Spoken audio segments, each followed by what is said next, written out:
परिचय। आज मैं बहुत खुश हूं क्योंकि मेरी चाची जी ने एक लड़की को जन्म दिया है। ये तो बहुत अच्छी बात है।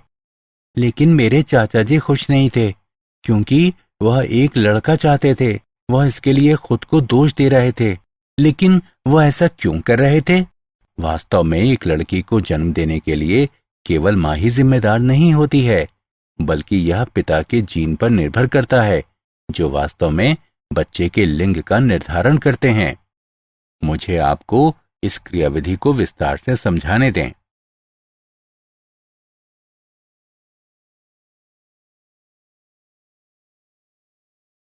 उद्देश्य। इस पाठ के अंत में आप निम्न करने में सक्षम हो जाएंगे: लिंग निर्धारण की क्रियाविधि समझना, उत्परिवर्तन के बारे में समझना, वंशावली विश्लेषण को समझना, विभिन्न प्रकार के आनुवंशिक विकारों की पहचान करना। लिंग निर्धारण। गुणसूत्रों को दो प्रकार में वर्गीकृत किया जा सकता है: लिंग गुणसूत्र और अलिंग गुणसूत्र। लिंग गुणसूत्र किसी जीव के लिंग का निर्धारण करने में शामिल गुणसूत्र को प्रायः X या Y के रूप में निर्दिष्ट किया जाता है। अलिंग गुणसूत्र। लिंग गुणसूत्र के अलावा गुणसूत्रों के सभी युग्म अलिंग गुणसूत्र कहलाते हैं। लिंग निर्धारण क्रियाविधि को तीन प्रकार में वर्गीकृत किया जा सकता है: XO प्रकार, XY प्रकार, ZW प्रकार। XO प्रकार, इसमें नर में केवल एक X गुणसूत्र जबकि मादा में X गुणसूत्र का एक जोड़ा होता है, उदाहरण टिड्ढा। XY प्रकार, इसमें नर में केवल एक X और एक Y गुणसूत्र जबकि मादा में X गुणसूत्र का एक जोड़ा होता है, उदाहरण मनुष्य। ZW प्रकार, इसमें मादा में केवल एक Z और एक W गुणसूत्र जबकि नर में Z गुणसूत्र का एक जोड़ा होता है, उदाहरण पक्षी। मानव में लिंग निर्धारण। मनुष्यों में लिंग निर्धारण क्रियाविधि XY प्रकार की होती है। मनुष्यों में गुणसूत्र के 23 जोड़े होते हैं: 22 जोड़े अलिंग गुणसूत्र और एक जोड़ा लिंग गुणसूत्र, मादा में XX और नर में XY। शुक्राणु के साथ अंडाणु के निषेचन के दौरान दो प्रकार के युग्मक बन सकते हैं। इसलिए शिशु के बालक XY या बालिका XX होने की प्रायिकता 50% रहती है। इस प्रकार लिंग निर्धारण के लिए पिता के शुक्राणु की आनुवंशिक संरचना जिम्मेदार होती है, न कि माता की। उत्परिवर्तन।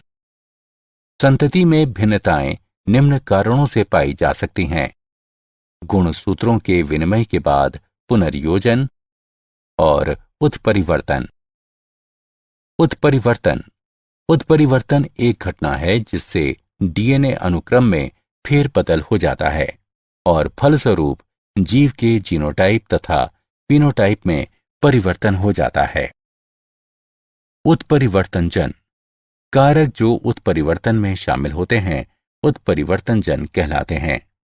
उत्परिवर्तनजन हो सकते हैं रसायन जैसे कि क्षारीकरण अभिकर्मक, विकिरण जैसे कि पराबैंगनी किरणें, आयनकारी विकिरण आदि, विषाणु और भौतिक अभिकर्मक। उत्परिवर्तन के प्रकार। उत्परिवर्तन को निम्न प्रकार में वर्गीकृत किया जा सकता है: लोप।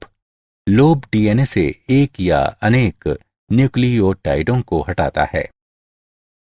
अंतर्वेशन यानी अनुलिपीकरण। अंतर्वेशन एक या कई अतिरिक्त न्यूक्लियोटाइडों को DNA में जोड़ता है। बिंदु उत्परिवर्तन। ये वो उत्परिवर्तन हैं जो DNA के एकल क्षार युग्म में परिवर्तन के कारण उत्पन्न होते हैं। फ्रेम शिफ्ट उत्परिवर्तन। इसमें एक या कई क्षारों को निविष्ट या निष्कासित किया जाता है। परिणाम स्वरूप डीएनए अनुक्रम महत्वहीन बन जाता है। वंशावली विश्लेषण। वंशावली विश्लेषण परिवार की अनेक पीढ़ियों में विशेषकों का विश्लेषण वंशावली विश्लेषण कहलाता है।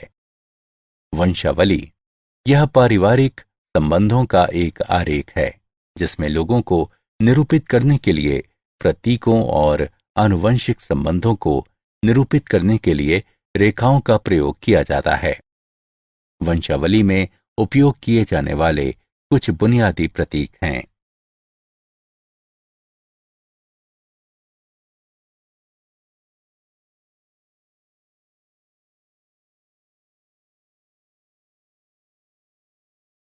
आनुवंशिक विकार। आनुवंशिक विकार एक अवस्था है जो व्यक्ति के डीएनए में विकृति के कारण उत्पन्न होती है।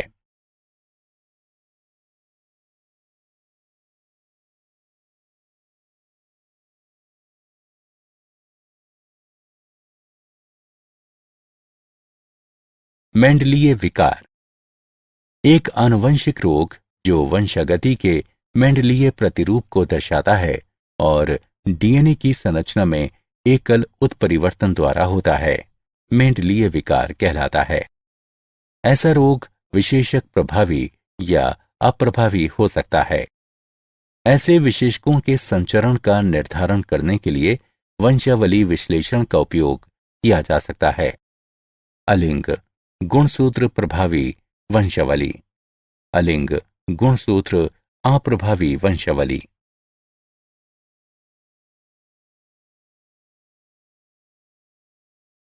मेंडलीय विकार सबसे सामान्य मेंडलीय विकारों में से कुछ हैं हीमोफीलिया, सिस्टिक फाइब्रोसिस यानी फुटिए तंतुम्यता, दात्र कोशिका अरक्तता, वर्णआंधता और फिनाइल कीटोन्यूरिया।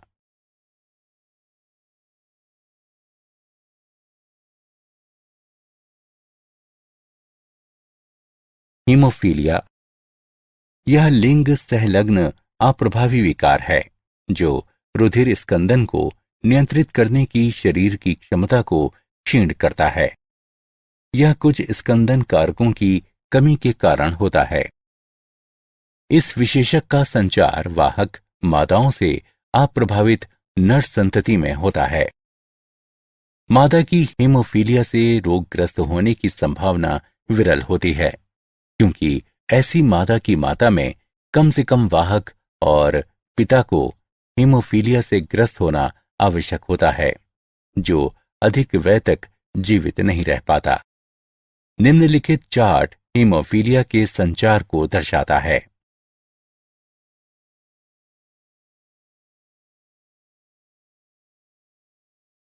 सिस्टिक फाइब्रोसिस यानी फुटिए तंतुम्यता।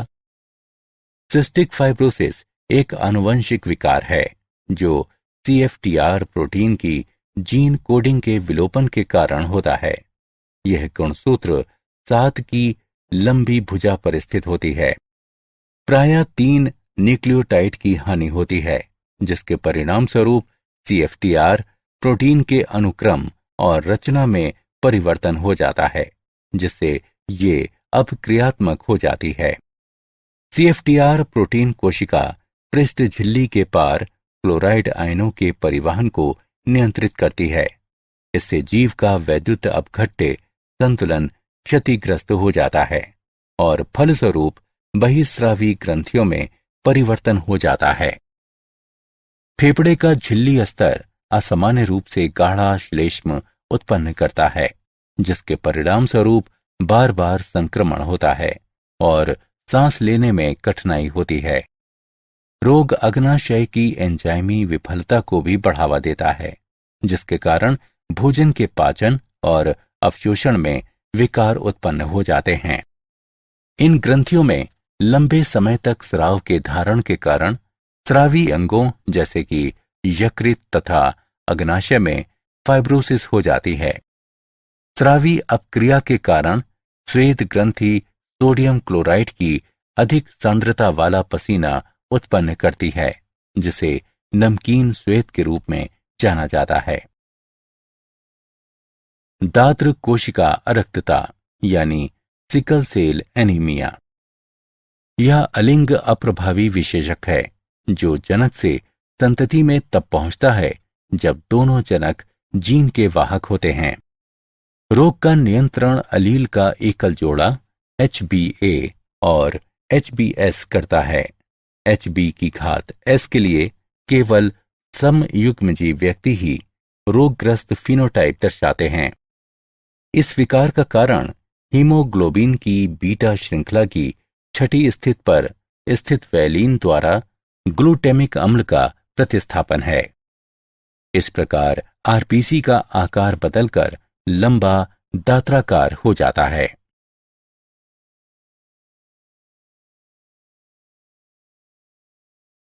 Phenyl ketonuria.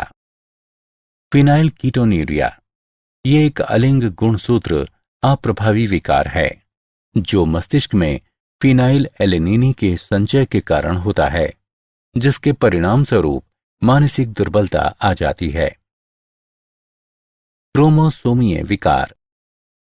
ये विकार एक या अधिक गुणसूत्रों की अनुपस्थिति या अधिकता या असामान्य विन्यास के कारण उत्पन्न होते हैं।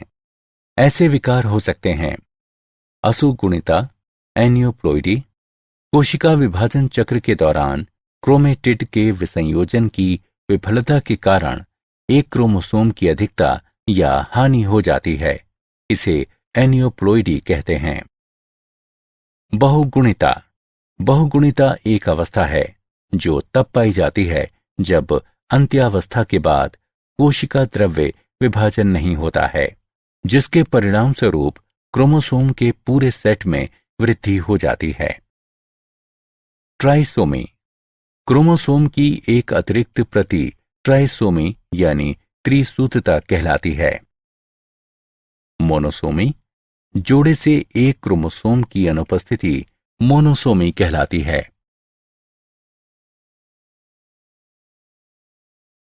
क्रोमोसोमीय विकार।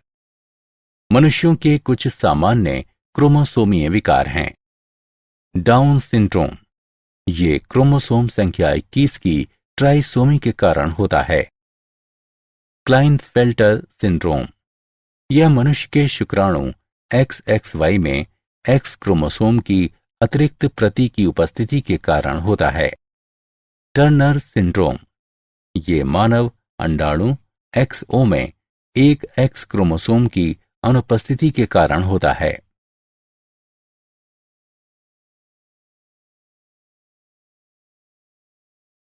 क्या आप जानते हैं डार्नेज अल्फा एक औषधि है जो एक अमेरिकी जैव प्रौद्योगिकी फर्म द्वारा सह रूपांतरण से तैयार की गई है।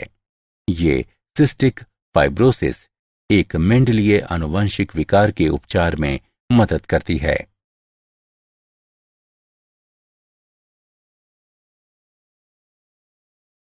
सारांश। आइए हमने जो कुछ सीखा है उसे संक्षेप में दोहराएं। लिंग निर्धारण क्रियाविधि 3 प्रकार की होती है, XO, XY और ZW। मनुष्य लिंग निर्धारण के XY प्रकार का पालन करते हैं। उत्परिवर्तन को आनुवंशिक पदार्थ में परिवर्तन के रूप में परिभाषित किया जाता है। एक आनुवंशिक रोग जो वंशागति के मेंडलीय प्रतिरूप को दर्शाता है और डीएनए की संरचना में एकल उत्परिवर्तन द्वारा होता है, मेंडलीय विकार कहलाता है। उदाहरण दात्र कोशिका अरक्तता, हीमोफीलिया आदि। डाउन सिंड्रोम 21वें क्रोमोसोम की ट्राइसोमी के कारण होता है। क्लाइनफेल्टर सिंड्रोम एक अतिरिक्त X क्रोमोसोम वहन करता है, जबकि टर्नर सिंड्रोम में एक X क्रोमोसोम की कमी होती है।